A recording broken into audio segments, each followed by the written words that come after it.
வணக்கம் and welcome to Greens Mania channel. இது இயற்கையை நேசிப்பவர்களுக்காக. அடினியம் செடி பற்றி எதுவுமே தெரியாதவங்களுக்கு இது ஒரு ஆச்சரியமான விஷயமா இருக்குங்க. கிராஃப்ட் பண்ண செடிகளில் பார்த்திங்கன்னா இந்த மாதிரி 2 கலரில் பூ பூக்கும்.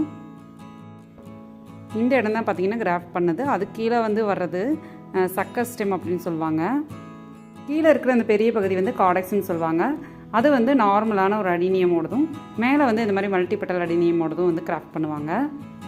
நான் இது வரைக்கும் அந்த மாதிரி ட்ரை பண்ணது இல்லைங்க.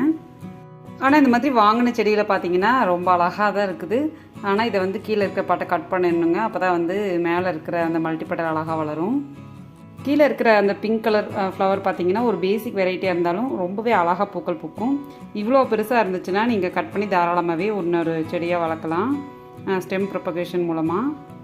கீழ் பாட்டை மட்டும் தனியாக கட் பண்ணி இன்னொரு பாட்டில் நட்டி வச்சுருங்க, சூப்பராக வளரும். இந்த பூக்கள் உங்களுக்கு பிடிச்சிருக்கான்னு கண்டிப்பாக கமெண்ட் பண்ணுங்கள். தேங்க்ஸ் ஃபார் வாட்சிங். Happy gardening. பை.